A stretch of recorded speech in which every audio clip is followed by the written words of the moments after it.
From TLDR News, this is your daily briefing for Monday, the 1st of August 2022.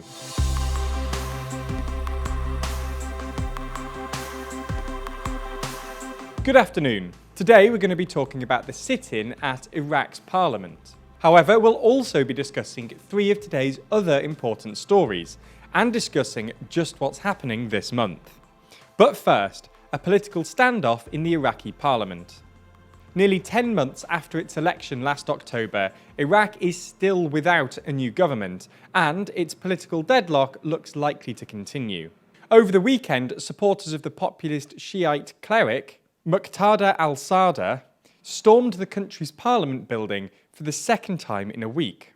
Sadr's supporters have now settled in for an open-ended sit-in at the end of parliament to prevent the potential formation of a new Iran-aligned government. In Iraq's election last October, Sadr's movement, which is opposed to US and Iranian influence, became the largest party in parliament, with him and his allies making up nearly a quarter of the seats, in what was a big blow to his Iran-backed rivals. However, the Sadrist movement failed to form a government amid a fractured parliament and judicial rulings that stalled its attempts. In June, 73 Sadrist politicians resigned en masse from parliament, and since then has rallied his supporters in anti-establishment protests. It was a gamble that was seen as an attempt to bolster his political position as an anti-establishment leader. In the wake of his movement's withdrawal from parliament, his Shiite Iran-linked rivals became the largest coalition. This coalition's recent nomination of Mohammed al-Sudani to be the country's new premier sparked protests by those loyal to Sadr and the storming of parliament on Wednesday. They stayed for 2 hours before leaving. But at the weekend, tear gas, water cannons and high temperatures failed to stop them pulling down barriers and entering the legislative building again, where they're now settling in for a protracted occupation. A member of Sadr's political team told Reuters that we're staying until our demands are met. And we have many demands. The movement is calling for parliament to be dissolved, new elections to be held, and for federal judges to be replaced, the official said. Sadr launched the, quote, spontaneous revolution of the Green Zone, the governmental centre of Baghdad, which he described as a first step towards an extraordinary opportunity for a fundamental change. His political opponents, the Coordination Framework, hit back and described his comments as a call for a coup against the people, the state, and its institutions. Exactly what comes next remains to be seen, but it points towards continued political deadlock and a risk of fresh violence in Iraq. Okay, so that's the biggest story of the day, but there's a lot more going on around the world. So here's a rundown of three other stories.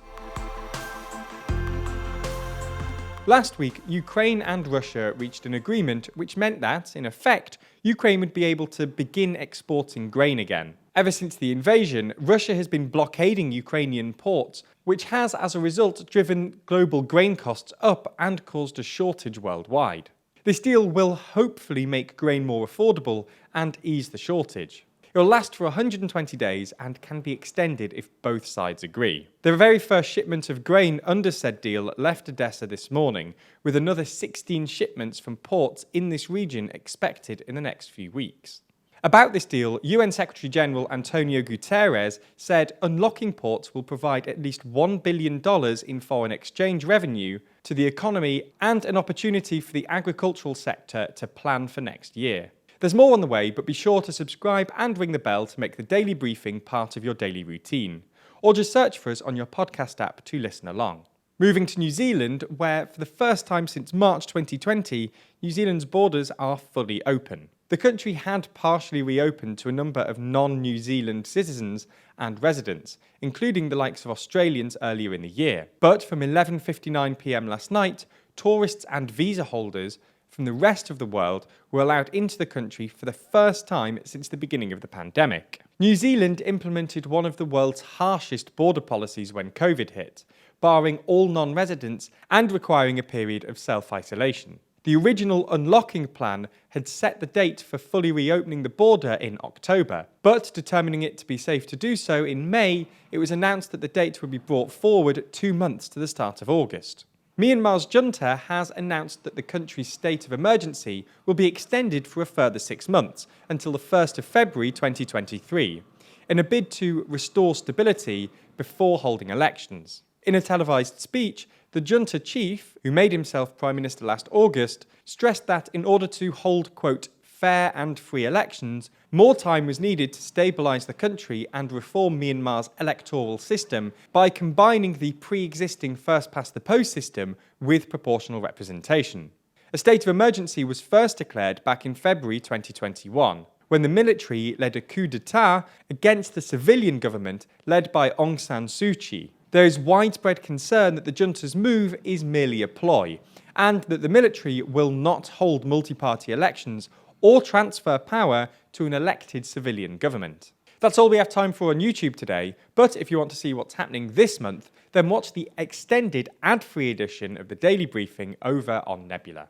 Nebula subscribers not only get everything you've already watched ad-free, but also an extended edition of the show every single day, available to watch on Nebula or stream on your podcast app of choice. So if you want to support the channel and get a more extensive daily briefing every day, you'll want to sign up. And there's good news. Our friends at CuriosityStream, the streaming service which offers some of the best documentaries, is offering a deal whereby you can get both platforms, CuriosityStream and Nebula, for less than $15 a year. That's all the best documentaries you could want on CuriosityStream, and then more TLDR on Nebula, including the extended briefing, other full exclusive TLDR videos, and it's always ad-free.